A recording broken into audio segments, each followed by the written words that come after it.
Paulo está escrevendo a cristãos que ele não conhece, ele nunca viu na vida. Mas é tão interessante que você já viu quando você vai em algum lugar e você parece que você vai a uma igreja, você vê aquelas pessoas com afinidade. Paulo ele nunca tinha estado lá, né? Epáfras, que ele tinha enviado, que era pastor daquela igreja, então ele não tinha estado lá. Porque muita gente pensa, se Paulo escreveu, foi porque ele fundou a igreja e depois ele dá instrução para essa igreja. Não.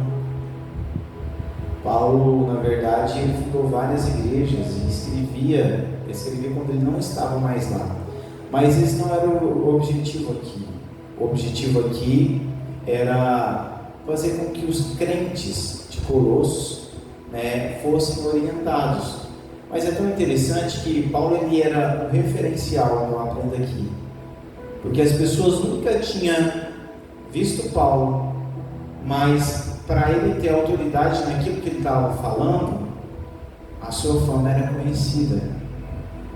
Porque quando nós honramos aquilo que Deus nos entregou, assim como Paulo honrou, quando nós, como a Macantarina falou aqui, né, quando a gente não faz a obra de Deus de forma negligente, a gente faz o nosso melhor, sabe o que acontece? Isso dá peso ao nosso ministério. E quando nós fazemos assim como Paulo, de forma caprichada, de forma limbada, sabe o que vai acontecer? Você vai transmitir credibilidade e você vai ter autoridade para falar às outras pessoas do Evangelho. Porque se Paulo ele fosse aquela pessoa que não vivesse aquilo que falava, ele não poderia estar dando ordens e não teria ganhado a importância que ganhou na igreja primitiva, porque na verdade ele vivia essa verdade do Evangelho. E outra coisa, ele vai falar: olha, eu não conheço vocês, mas eu tenho sofrido por vocês. É tão interessante que, como assim, ele nunca esteve em Colossos, ele não era pastor daquela igreja, como ele estava falando que estava sofrendo por aqueles cristãos? Nesse momento, Paulo ele não está falando apenas aos cristãos de Colossos, ele não está dividindo, por exemplo, cristãos de Colossos, cristãos de Roma, cristãos de Corinto, não. Quando ele fala vocês, ele está falando da igreja de Cristo, que é uma só. Então ele está englobando, ele está colocando no mesmo pacote a igreja de Colossos, ou seja, nós somos um só. Eu sofro pela igreja de Cristo, eu sofro por vocês. Ou seja, ele estava preso nesse momento, mas ele estava preso, não foi em Colossos que ele pregou o Evangelho e foi preso, não, foi em outro lugar, por outros cristãos. Mas esses cristãos de Colossos também faziam parte desta igreja, ou seja, do corpo, aquilo que a gente estudou nos cultos passados. A igreja é um corpo. Então, nós fazemos parte uns dos outros. Então, se Paulo sofreu pela igreja de Roma, ele também sofreu pela igreja de Colossos. Porque através da igreja de Roma, através da igreja de Jerusalém, o Evangelho chegou em Colossos. Então, aquele sofrimento que ele sofreu ali também alcança os cristãos de Colossos. Às vezes você acha que o seu sofrimento na obra de Deus alcança apenas as pessoas que estão envolvidas. Não. Porque às vezes o teu sofrimento na obra de Deus vai alcançar um parente, vai alcançar um filho, vai alcançar uma filha, e essas pessoas vão levar o Evangelho às outras pessoas. Então o seu sofrimento foi benéfico ao Evangelho, assim como o sofrimento de Paulo. E outra coisa, ele afirma que ele combateu por uma causa. E sabe o que é interessante? Não tinha plateia. É fácil às vezes a gente lutar por uma causa com plateia, mas como assim? É fácil chegar aqui e defender algo que na verdade interfere na vida de todo mundo. Igual está acontecendo aí o debate, por exemplo, da escala 6x1, né? Querendo fazer uma lei para derrubar essa escala. Ou seja, você está defendendo uma coisa que a maioria das pessoas estão aqui presentes, estão lutando por isso, queria isso. Ou seja, tem plateia. Paulo está na prisão. Ele está defendendo pessoas que estão livres. Ele está na prisão, ele está pensando na vida espiritual de outros cristãos que estão livres. Para Paulo estaria bom, Paulo já conhecia o Evangelho, Paulo já se sentia salvo, mas ele estava na prisão, pagando o preço por pessoas que ele nem conhecia. Às vezes a gente tem facilidade em pagar o preço por quem a gente conhece, e tem aqueles que fazem questão, sofri isso e isso por você. Agora, às vezes, pagar o preço por quem você não conhece, por quem você não sabe. Muitas pessoas, às vezes, têm dificuldade. E Paulo ele nos ensina isso. Que às vezes nós pagamos o preço por quem a gente não conhece. Porque se a pessoa não te conhece, talvez esses cristãos nunca viram Paulo para agradecê-lo. Ele nunca iria receber gratidão desse povo. Mas sabe o que eu aprendo aqui?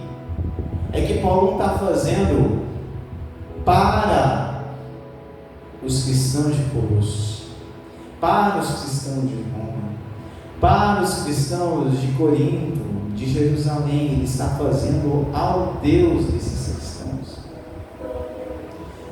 Entende o quanto fica fácil quando nós fazemos as coisas para exaltar a Deus, fazemos para Deus, nós não nos importamos se vamos ser reconhecidos, se nós vamos ser recompensados, se nós vamos receber gratidão por esse ato. Quando nós entendemos o que Paulo entendeu, nós começamos a fazer a obra de Deus apenas por gratidão ao que Deus fez por nós, não para sermos recompensados, não para sermos aplaudidos. Isso é fazer a obra de Deus sem plateia,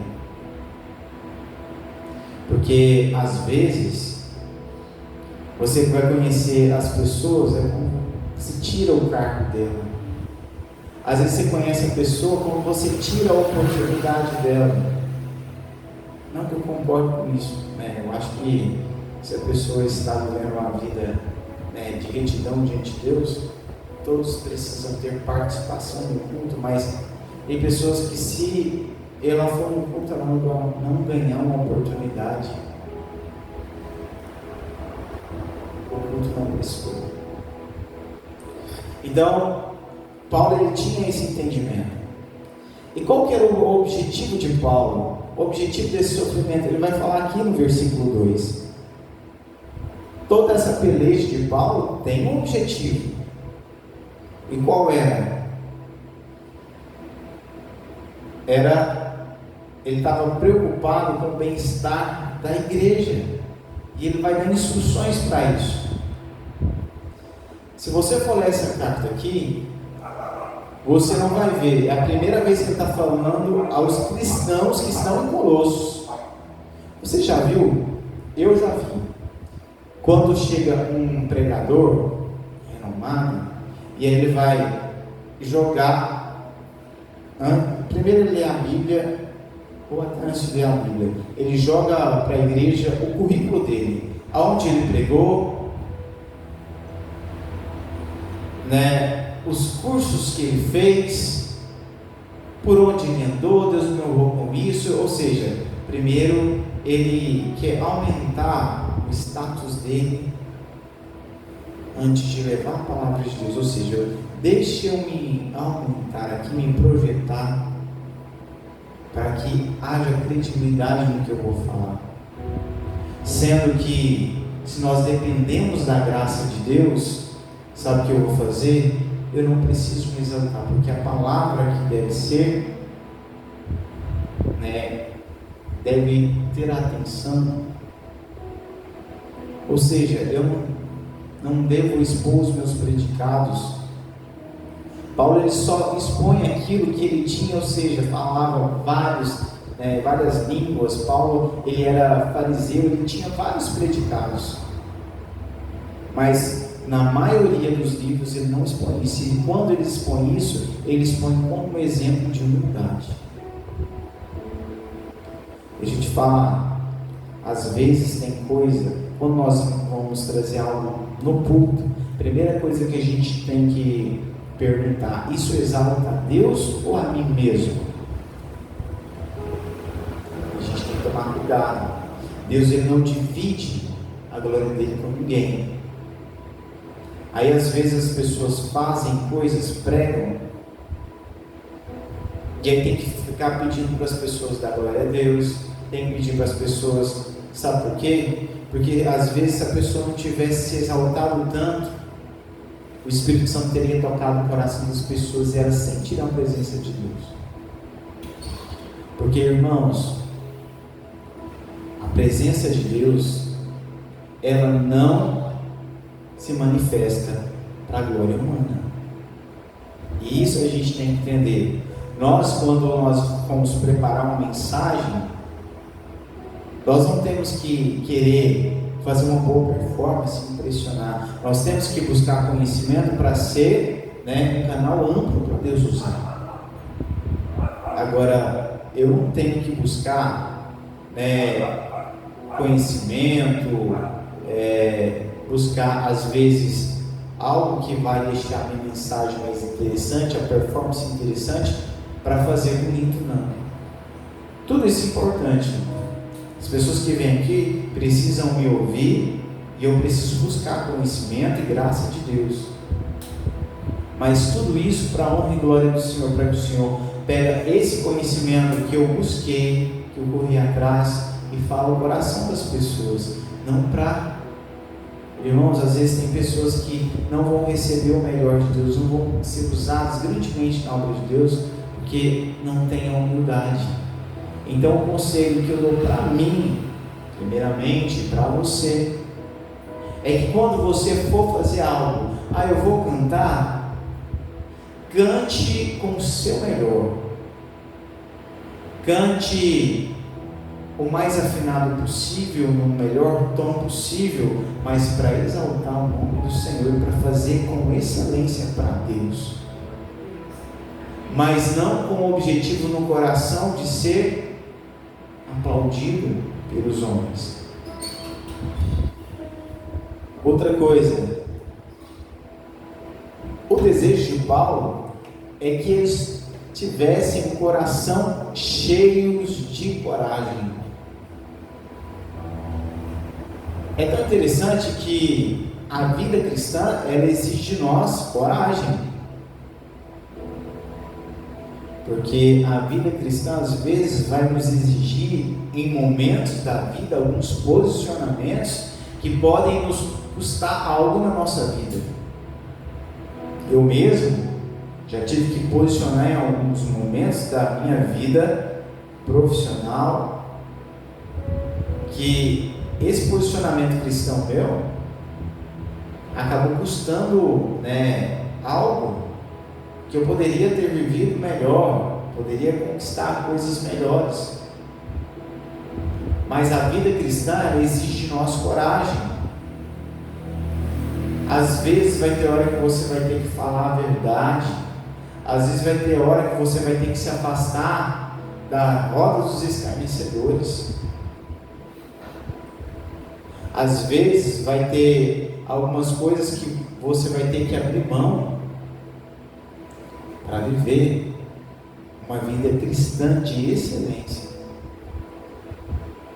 E viver isso não é fácil. Se isso exige de nós coragem. Por isso que eu vou falar, desejo que vocês sejam corajosos. E naquela época, ser cristão era motivo de perseguição. Por isso, um cristão, para que decidia viver o Evangelho, seguir a Cristo, precisava de coragem. E hoje nós temos esse privilégio. A nossa coragem, às vezes, é só sobre o posicionamento, mas na época que Paulo escreve isso aqui, não era só sobre o posicionamento. O posicionamento, na verdade, que eles tinham, poderiam lhe custar a vida. Hoje está tão simples. Às vezes nós precisamos nos posicionar tão pouco. E às vezes a gente, por precisar tão pouco, às vezes a gente acha que a gente não precisa se posicionar. Agora, se você acha que você está, o seu posicionamento pode custar uma amizade, uma posição na sociedade, um emprego, o posicionamento desses cristãos primitivos lhe custava uma vida. Porque se você perder o seu emprego, Deus te dá outro. Se você perder uma amizade, Deus te dá amizades novas. Se você perder posições sociais, Deus pode te dar novas posições até melhores. Agora, a vida que eles perdiam, eles sabiam que eles não teriam de volta, mas estariam com o Senhor Jesus, que é a maior dádiva.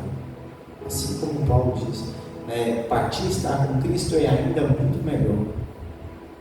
Mas isso exigia deles coragem. E sabe o que isso nos ensina? Eles tinham essa coragem. E eu e você precisamos ter essa coragem. Até o dia que Deus nos chamar, ou que o arrebatamento acontecer, em muitos momentos da nossa vida, Deus vai exigir de nós posicionamento. Vai ter hora que você vai ser provado na sua fé. E nesse momento você vai precisar de coragem. Por isso que ele deseja coragem a esses irmãos. Outra coisa, um dos desejos dele também era que eles sejam unidos em amor para serem enriquecidos com a segurança que é dada pela verdadeira compreensão dos segredos de Deus. Ou seja, quando nós nos unimos como igreja em amor, nós conseguimos viver coisas extraordinárias, nós acessamos coisas que às vezes parecia inacessível espiritualmente. Deixa eu te falar, a graça que Deus nos dá da salvação, ela é imediata. Mas quando você usa de graça com as outras pessoas, que é o favor imerecido, por isso que uma igreja que ela vive em união, ali está operando a graça de uns para com os outros. Porque um falha com o outro usa de um favor imerecido, o outro às vezes nem merecia perdão, mas ele perdoa. E ou seja, aquela sintonia entre a igreja, aquela sinergia, sabe o que vai gerar? Vai gerar um enriquecimento. E aquela igreja vai começar a viver dons espirituais, ela vai começar a receber algo grande da parte de Deus, e Deus vai libertar, Deus vai curar. Por isso, às vezes você vê uma igreja, você já chegou em uma igreja onde o clima é de velório, um está brigado com o outro, você vê essa igreja cheia? Essa igreja está crescendo? Não. Deus não opera onde há divisão. Por isso que o diabo, um dos objetivos dele é dividir a igreja. Porque ele sabe que igreja que está dividida, ela se arrasta. Ela perde o seu poder de transformar, de salvar. Ou seja, A riqueza do Evangelho que uma igreja deve buscar é a união dos seus membros. Por isso que eu e você deve perdoar as falhas do irmão. E se você chegar numa igreja unida, eu te desafio. Essa igreja é unida. Você pode ver que essa igreja, ela está sempre avançando. Eu falo isso porque eu sou filho de pastor. Não existe igreja perfeita, mas existe sempre a igreja que está melhor do que a outra. Nas igrejas que você chegava, a igreja estava unida, o financeiro da igreja estava bem, a igreja conquistava muitas coisas que pareciam ser inacessíveis para a realidade daquela igreja. A vida espiritual dos membros estava mais elevada que os outros lugares que não estavam com a mesma união. Até a vida financeira dos cristãos estava diferente. A vida familiar estava diferente. Sabe por quê? Porque na verdade a igreja é o reflexo dos seus membros. Se eu estou vivendo uma vida, um evangelho genuíno em casa, se eu estou vivendo uma vida sem máscara, uma vida de santidade, quando eu for me relacionar com os membros da igreja, com o corpo de Cristo, ou seja, quando não tem máscara, vai ter os frutos do Espírito, vai haver perdão, longanimidade, paz. Por isso que nós precisamos viver em união. Sabe por quê? Porque o amor, ele regenera o pecador.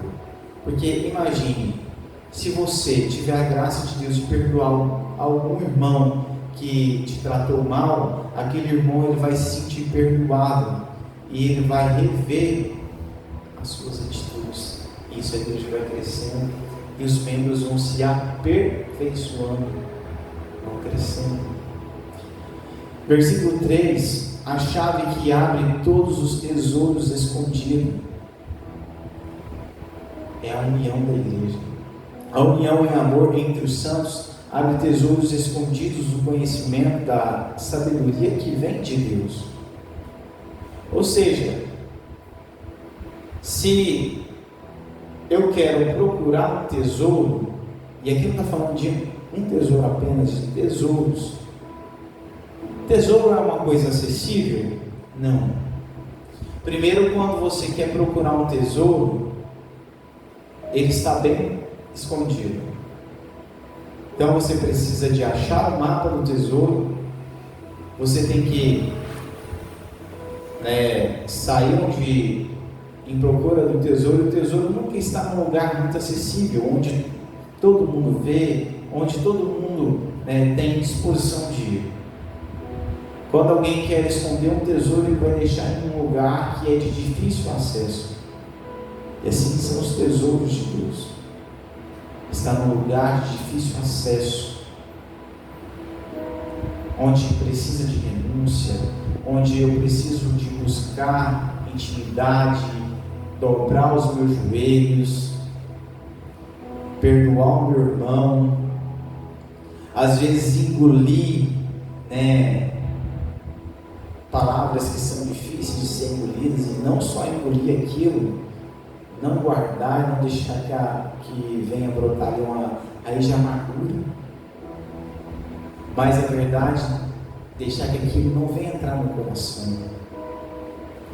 Depois do versículo 4: eu digo isso para que ninguém vos engane. Paulo, ele está alertando, porque existia pregadores de um falso evangelho, e trazendo para a nossa igreja atual, tem uns pregadores de falso evangelho aí, que não confronta o que precisa ser confrontado. Ou seja, é um evangelho que Deus vai te abençoar, que Deus vai te colocar no pódio, ou seja, quem te viu na prova não te ajudou, ou seja, abre um precedente ali para uma vingança, para falta de perdão. E aí nós estamos numa geração onde esses evangelhos, que são evangelhos de demônio, estão causando divisão dentro da igreja, sendo que o que deveria ser ensinado é isso que o Paulo está dizendo.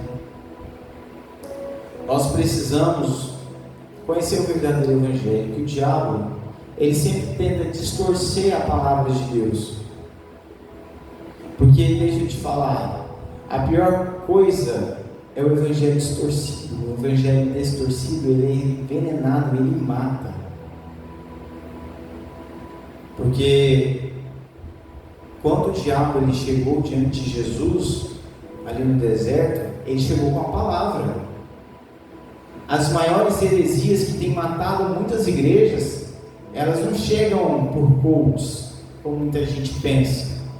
Elas chegam pela palavra. Mas a Bíblia não contradiz a Bíblia. Ou seja, se tem coisas que está sendo afirmada, mas que a palavra, na verdade, não dá subsídio para isso, né? Ou em outros textos, aquilo na verdade não se sustenta, porque a palavra está sendo distorcida. Outra coisa, os ensinamentos de falsos mestres às vezes parecem ser bons. Paulo fala isso. Às vezes parece coisa que edifica, sabia? E hoje está aparecendo tantos falsos evangelhos, falsas doutrinas, falsos ensinamentos que parecem ser bons e ideais. Cuidado com ensinamentos que diminuem a grandeza do sacrifício de Jesus Cristo. Eu anotei isso aqui para mim não esquecer. Tem muitos ensinamentos aí, irmãos, e hoje, naquela teologia da libertação, ou seja, como se o sacrifício de Jesus não cobrisse 100%, como você se tornar uma nova criatura não fosse o suficiente.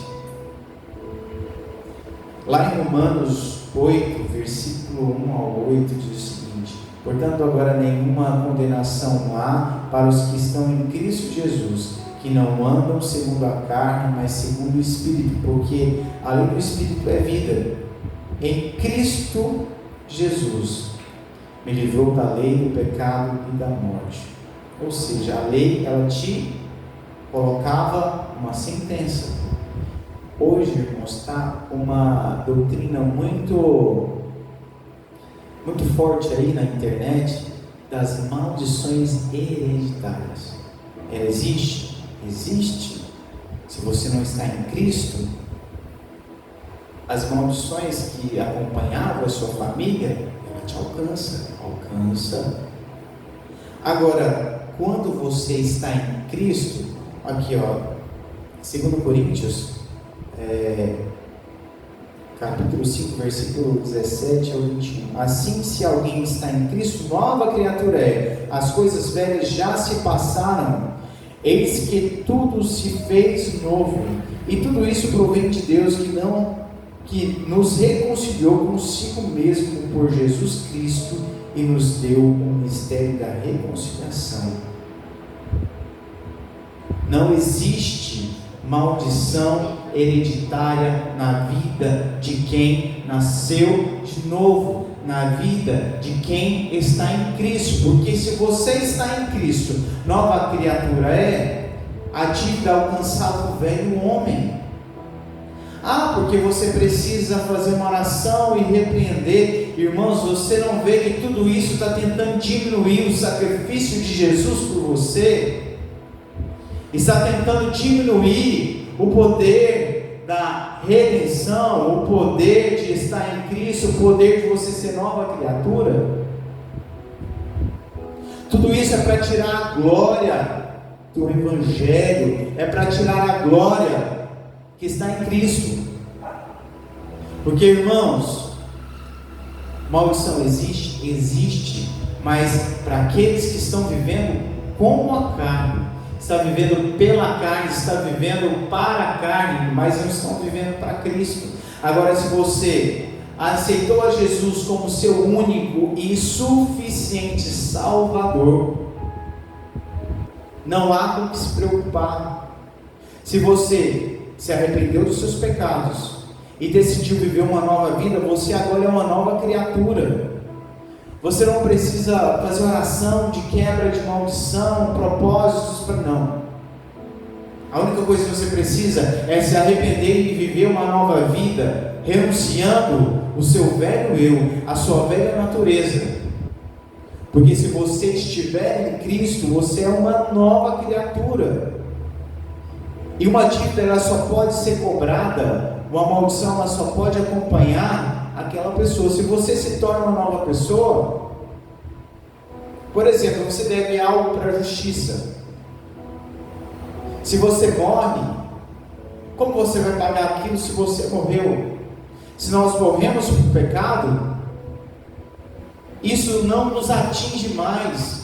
Se você nasceu para Deus, se você está em Cristo, agora as dívidas do passado não te alcançam mais, as maldições do passado não te alcançam mais, os demônios do passado não te alcançam mais, porque hoje virou moda. Já viu? Estão complicando o evangelho. Se você for ver Spurgeon, Martin Lloyd Jones, se você for ver John Wesley, você não vai ver nenhuma coisa, nada disso. Você já viu eles falando sobre isso? Não, também não. Olha que eu já li muito e gosto de ler esses autores mais velhos, né? Porque o evangelho nunca muda, mas eles falam do evangelho. Eu nunca vi eles falando sobre isso. Eu nunca vi a Bíblia falando sobre isso, sabia? Que você precisa fazer uma oração depois que você converte para... Não. O que a Bíblia fala é o seguinte, que você precisa se arrepender e viver uma nova vida. Tome cuidado, porque essa doutrina, ela diminui o poder da redenção. Ela diminui o poder do perdão dos pecados. Tome cuidado, que tudo que o diabo quer é tirar o foco, é tirar o brilho da salvação. Não permita, não caia nesse tipo de ensino. Em corpo estou longe, mas em espírito estou com vocês. O que ele estava querendo dizer aos Colossenses? Olha, eu não estou aí com vocês. Não é que o espírito de Paulo saía de Paulo e ia com eles também não, irmãos. Quando ele fala que estava em espírito com eles, é que ele estava no mesmo propósito, ele estava na mesma luta, ele estava trabalhando para o mesmo Senhor, estavam buscando o mesmo alvo.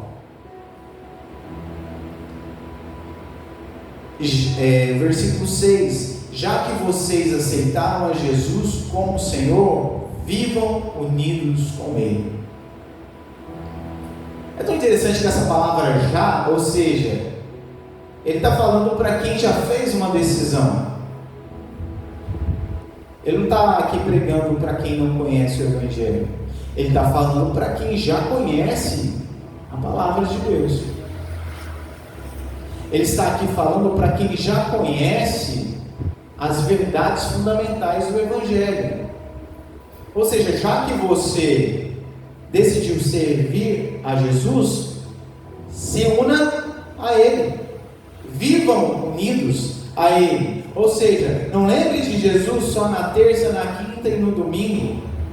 Viva unido a Ele, ou seja, todos os dias da sua vida. Nós vimos aqui na igreja, sabe para quê? Com um único objetivo, e precisamos disso: ter comunhão com os santos. Aqui, na verdade, nós nos ajudamos, né? O dom de um irmão, o abraço de um irmão vai nos fortalecendo, a palavra que aqui é ministrada vai nos fortalecer. Agora, a vida em Cristo diariamente, ela vai nos manter firmes. Porque você se alimenta apenas 3 dias da semana? Não, né? Pois é, a sua alma também precisa de se alimentar todos os dias. Ou seja, todo dia orando a Deus, todo dia buscando a Deus, todo dia se prostrando diante de Deus, todo dia vigiando. Porque deixa eu te falar, o diabo ele não sabe diferenciar feriado ou dia de semana. Não, ele está ali todo dia tentando contra você. O dia que tem culto, o dia que não tem culto, todos os dias. Estejam arraigados neles. Construa sua vida sobre ele, ou seja, sobre a rocha. Sabe o que é arraigado? Enraizado. É tão interessante quando você planta uma semente, para crescer ela começa a criar raízes. E qual é o papel das raízes? Nós sabemos que é levar nutrientes do solo e também água para alimentar aquela planta. Qual que é o objetivo de nós estarmos arraigados em Cristo? Para que nós venhamos sobreviver a esse mundo perverso que está aí. Nós vivemos em um mundo pecaminoso. Se você não se enraizar na rocha que é Jesus Cristo e buscar dele a água, que é o que vai nos saciar, que nós, ou seja, água fala o quê? De saciedade. Se nós buscarmos intimidade com Cristo, nós vamos estar saciados. A alma saciada, ela não busca prazeres mundanos, sabia?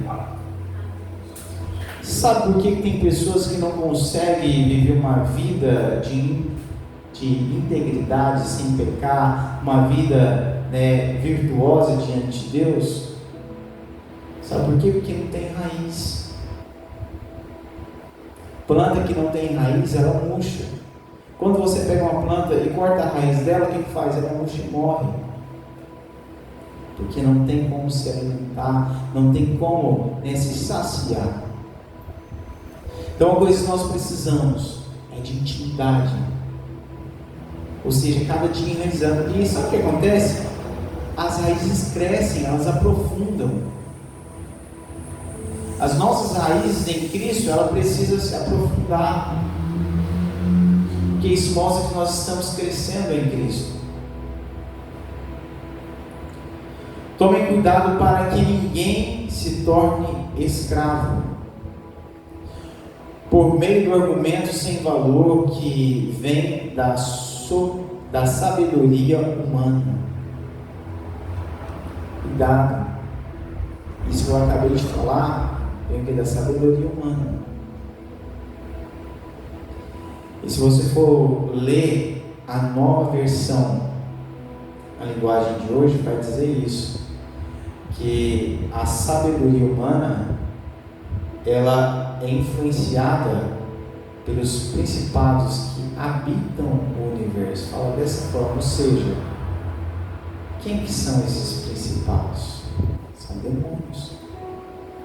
Sabe o que a Bíblia fala? Que a sabedoria humana ela é caída. E como Paulo acabou de dizer, pode parecer ensinamentos bons. Sabe por que a igreja hoje está recebendo muita heresia como se fosse verdade?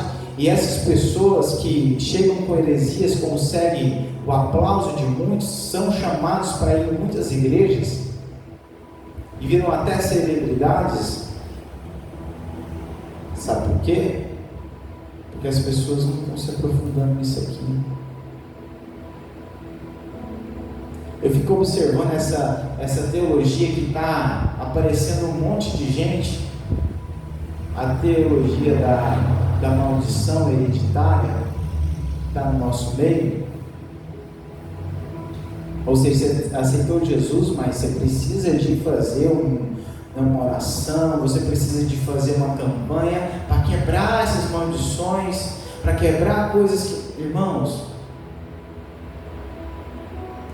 E aí eu fico pensando, o tanto que essas pessoas são ouvidas e assistidas, mas as pessoas não querem isso aqui. Aí tudo que chega, deixa eu te falar, se a sua vida não está bem, é porque você precisa se aprofundar suas raízes em Jesus. Você precisa ter intimidade com Jesus. Você tem que se alimentar da Bíblia. Vai expulsar maldição e quebrar a maldição da sua vida, não. A maldição da sua vida é não se aprofundar no conhecimento da palavra de Deus, é não se aprofundar no Evangelho, é não ter intimidade com Cristo. Outra coisa, essas teologias, elas vão te escravizar. O Evangelho, ele liberta. O verdadeiro Evangelho, ele não te deixa preso a algo. O pastor Hernandes Lopes, ele fala uma coisa muito interessante. Há duas teologias perigosas dentro da igreja: aquelas que não vê demônio em nada e aquelas que vê demônio em tudo. Aí as pessoas começam a ver demônio, ver anjo, e o diabo começa a brincar com a igreja. Ou seja, às vezes dão mais. A verdadeira mensagem do Evangelho, ela é cristocêntrica.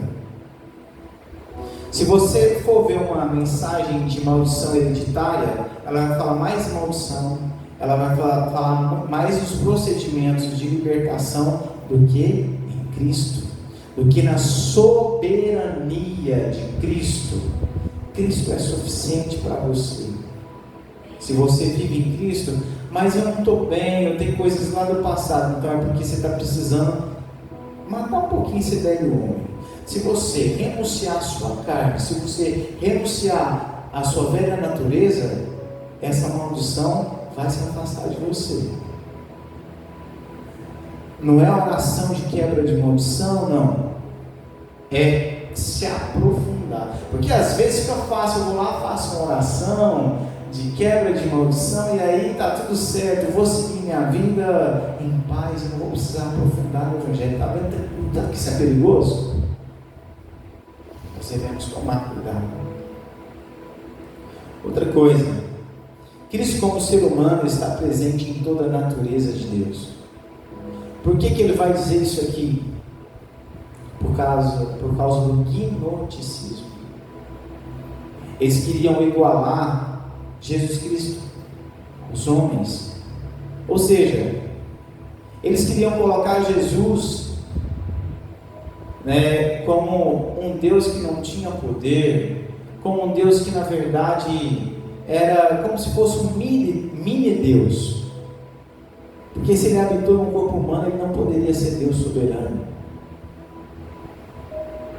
Ou seja, mais uma vez aqui, o diabo trabalhando para diminuir a glória de Deus. Por isso que ele vai falar, que Cristo, ele tem a natureza de Deus e ele é Deus. Por isso que o apóstolo João vai dizer que no início era o verbo, e o verbo era Deus. Ou seja, ele sempre existiu, ele sempre foi, ele é poderoso, ele é soberano.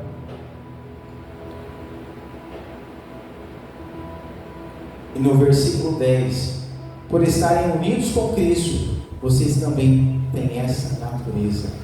Deixa eu te falar, essa natureza divina, através de Jesus Cristo, ela nos alcança, ela que nos torna uma nova criatura, é ela que nos reconcilia com Deus, é essa natureza que nos faz tornar nova criatura, essa nova natureza. Ou seja, a nossa velha natureza é corrompida e pecaminosa. Agora, a nossa velha natureza, o nosso velho homem, ele tem o quê?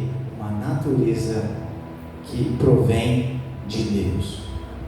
Por isso nós precisamos andar no novo homem, porque o novo homem, ele nos leva a Deus, porque ele veio de Deus. Ou seja, material genético veio de Deus, novo homem veio de Cristo. Agora, o velho homem, sim, a condenação, a maldições, a tudo, né, que nós vivemos e herdamos aqui nesse mundo de pecado. Agora, se você está em Cristo, o seu passado não te condena. Se você está em Cristo, você é uma nova criatura. Amém?